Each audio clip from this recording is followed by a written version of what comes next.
Good morning, students. Welcome RCI online classes, dear students. Today we are discuss fundamental units and fundamental equations. Sorry, first हमने previous lecture में discuss कर लिया था कि भाई fundamental equations क्या है, उनको किससे शो करते हैं, एम एल टी उसको शो किया था।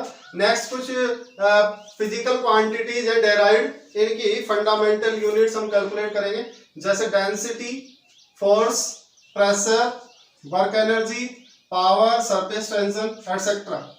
देखो भाई 7 फंडामेंटल यूनिट्स के बाद जो भी क्वांटिटीज है वो सब डेराइव्ड है, जो किसी अदर फिजिकल क्वांटिटीज पे डिपेंड करती है। Other means fundamental physical quantities पे ही डिपेंड करती है। ठीक है, तो फंडामेंटल इक्वेशंस बना रहे हैं, बहुत सारी इक्वेशंस है, रोज 4-5 हम इक्वेशंस बनाएंगे। इनके फॉर्मूले आपको क्लियर याद होने चाहिए। फॉर्मूले याद है तो आप एमएलटी पे पावर लगा सकते हैं, उनकी फंडामेंटल जो इक्वेशंस हैं उनको हम बना सकते हैं। ठीक है, आज हम करते हैं डेंसिटी। फर्स्ट ले लेते हैं डेंसिटी। डेंसिटी का फॉर्मूला आपको पता होना चाहिए, डेंसिटी। ठीक है, डेंसिटी को हम शो करते हैं स्मॉल डी से, और इसका फॉर्मूला होता है भाई mass upon volume. Mass upon volume. एक बात और क्लियर कर देता हूं कि डेंसिटी का फॉर्मूला केमिस्ट्री में भी मास अपॉन वॉल्यूम, फिजिक्स में भी मास अपॉन वॉल्यूम, लेकिन कुछ कंडीशंस ऐसी होती हैं जहां डेंसिटी हो जाती है mass upon force, sorry mass upon area. ठीक है, जहां एरिया की डेंसिटी कैलकुलेट करनी है, और अगर लेंथ की डेंसिटी कैलकुलेट करनी है, फॉर एग्जांपल कोई रोड है वो उसकी डेंसिटी कैलकुलेट करनी है, तो वहां आ जाती है, वहां पे फॉर्मूला बन जाता है मास अपॉन लेंथ। और अगर वॉल्यूम की डेंसिटी कैलकुलेट करनी है, लिक्विड है तो लिक्विड क्या होगा, वॉल्यूम में होगा, वॉल्यूम में होगा तो मास अपॉन वॉल्यूम। तो मोस्टली हम मास अपॉन वॉल्यूम यूज करते हैं। इसका formula mass upon area, mass upon length भी होगा आगे। ठीक है, तो ये कंफ्यूजन नहीं होना चाहिए। तो डेंसिटी का फॉर्मूला एक बार बोल के देखो सभी, फॉर्मूला क्या है, मास अपॉन वॉल्यूम।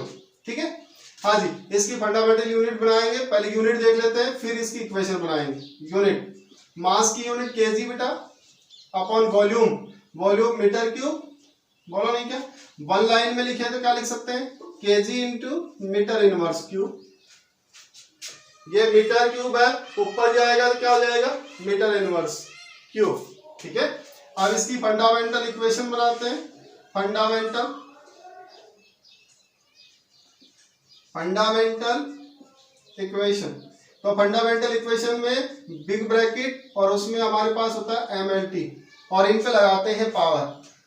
बड़े जो आपका बिग ब्रैकेट है उसमें एमएलटी है, उस पे पावर लगाना ही फंडामेंटल इक्वेशंस है। तो भाई डेंसिटी में केजी, केजी मास है, मास इसका मतलब कैपिटल है, मास को शो कर रहा है। केजी की पावर कितनी है, 1, तो यहाँ 1 लग जाएगा। एल लेंथ को शो कर रहा है, लेंथ की पावर -3 है तो -3। क्या डेंसिटी के फॉर्मूले में कहीं टाइम आया है, नहीं आया, टाइम की पावर 0।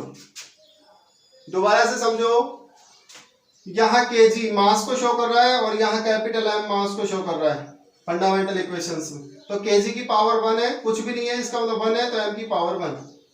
एल लेंथ है, और लेंथ यहाँ पे मीटर क्यूब में है, तो मीटर इनवर्स क्यूब है तो इनवर्स 3, और टाइम यहाँ है ही नहीं, तो टाइम की पावर 0। तो डेंसिटी की फंडामेंटल इक्वेशन हो जाएगी m1 L-3 T0, m1 L-3 T0। ठीक है, तो इसका मतलब इंपॉर्टेंट क्या है, क्या फंडामेंटल इक्वेशन इंपॉर्टेंट है, नहीं, इंपॉर्टेंट है फॉर्मूला। इंपॉर्टेंट क्या है, फॉर्मूला। क्लियर है, नंबरिंग आप देते जाना इसको, मैं रोज 1 2 3 लिख रहा हूं, इसको आपको नंबर से चलना है।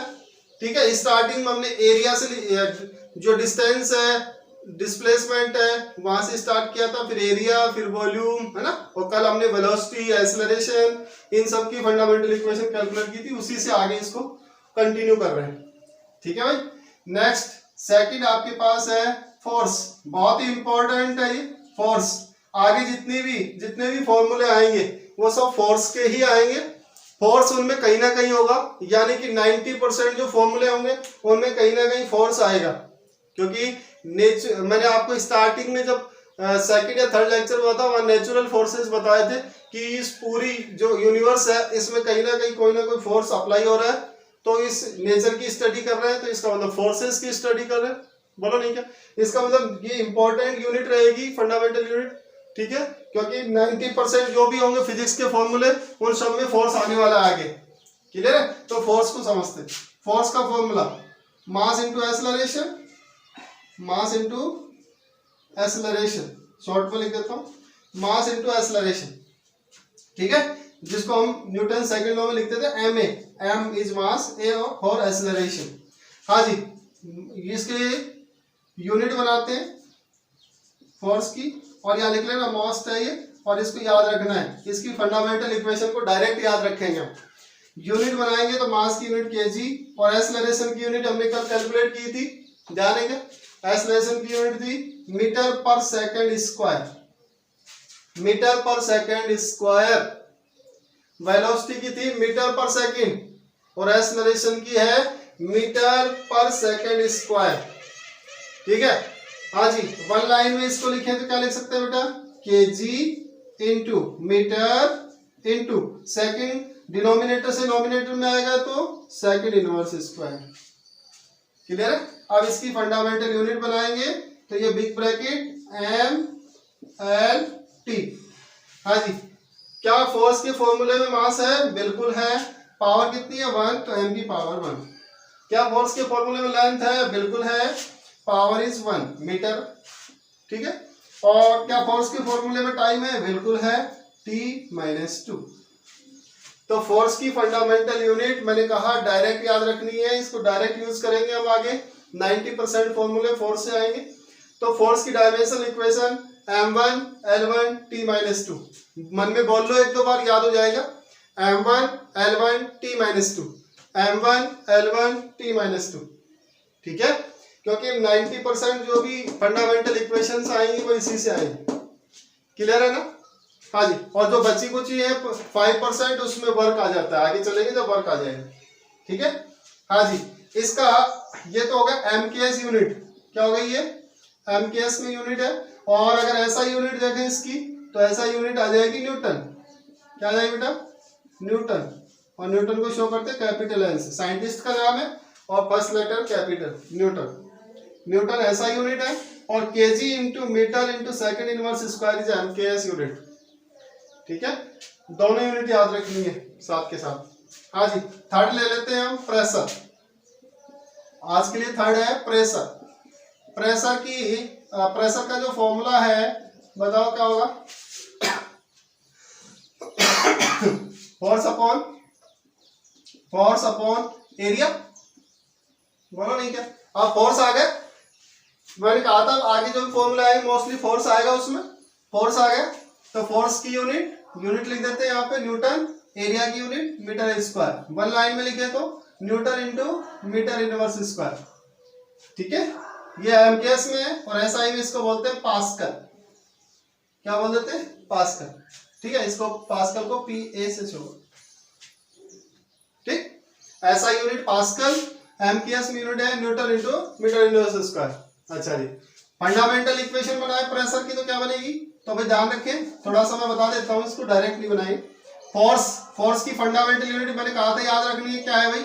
m1 l1 t-2, याद हो गई? ये रही m1 l1 t-2 upon area की फंडामेंटल यूनिट क्या थी? m0 l2 t0, बोलो नहीं क्या? आप कुछ नहीं करना, इस डिनोमिनेटर को नॉमिनेटर में लेके जाएंगे तो क्या हो जाएगा? कैलकुलेट करेंगे तो m 0 है, ऊपर जाएगा तो नेगेटिव 0, तो 0 से 1 को ऐड करेंगे तो कोई इफेक्ट नहीं होगा, तो m1 ही रह जाएगा, ठीक है। तो ये m1। l2 डिनोमिनेटर से नॉमिनेटर में जाएगा -2, और यहाँ +1 है, तो -2 में से +1 जाएगा, क्या बचेगा बेटा? -1। t0 है तो कोई इफेक्ट नहीं होगा, t-2 ही रह जाएगा। तो प्रेशर की फंडामेंटल डायमेंशनल इक्वेशन है, सॉरी फंडामेंटल नहीं है, डायमेंशनल इक्वेशन है ना, डायमेंशनल इक्वेशन। तो डायमेंशनल इक्वेशन क्या बन जाएगी? m1 l-1 t-2, m1 l-1 t-2। Next number 4 work या एनर्जी। वर्क है तो एनर्जी, और एनर्जी है तो वर्क है, दोनों की सेम। फॉर्मूला रहेगा, ठीक है। तो भाई आपके पास आ जाएगा वर्क और एनर्जी का formula, force into displacement, force into displacement, ठीक है। मैंने कहा था फोर्स आएगा, फोर्स की डायमेंशनल इक्वेशन आपको याद रखनी है, m1 L1 T-2 याद है, डिस्प्लेसमेंट m0 L1 T0, ठीक है। तो क्या आ जाएगा भाई, तो m यहाँ पे 0 है, यहाँ 1 है, ऐड करेंगे तो 0 और 1 को ऐड करेंगे तो 1 ही रहेगा, L1 और L1 L2 हो जाएगा, और T-2 और 0 T-2, ठीक है। इसका मतलब आपके पास फंडामेंटल इक्वेशन क्या आ गई, वर्क और एनर्जी की, sorry dimensional equation m1 L2 T-2, m1 L2 T-2। Unit की बात करें तो फोर्स की यूनिट न्यूटन और डिस्प्लेसमेंट की unit metre, Newton into metre, जिसको हम बोलते हैं ऐसा यूनिट क्या हो जाती है इसकी, जूल, ऐसा यूनिट क्या हो जाएगी, जूल, ठीक है। और एक यूनिट और इसकी कैलोरी, कैलोरी जितने भी हम फूड प्रोडक्ट यूज करते हैं उन सब में कौन सी यूनिट रहती है इसकी, कैलोरी। और अगर फिजिक्स में न्यूमेरिकल सोल्व करने हैं तो जूल, इनका रिलेशन है दोनों का, जूल और कैलोरी का, ठीक है। 1 calorie is equal to 4.2 joule, चाहो तो लिख सकते हो 1 calorie is equal to 4.2 joule, okay. हाँ जी, नेक्स्ट है आपके पास surface tension, number 5, surface tension. Surface tension का फॉर्मूला है force upon length, force upon length, ठीक है। Surface tension force upon length, force की डायमेंशनल इक्वेशन आपको याद है, लेंथ आपको पता है, ठीक है। ये आपके लिए है, घर पे करना है और फिर मुझे कमेंट करके बताना है कि इसका क्या आ रहा है, ठीक है। और जो मेरी चैनल है उसको लाइक करो, शेयर करो, सब्सक्राइब करो, ठीक है, जिससे मैं जैसे ही वीडियो डालूं आपके पास नोटिफिकेशन आपके मोबाइल पे आ जाएगा, ओके। आज के लिए इतना ही, थैंक यू क्लास।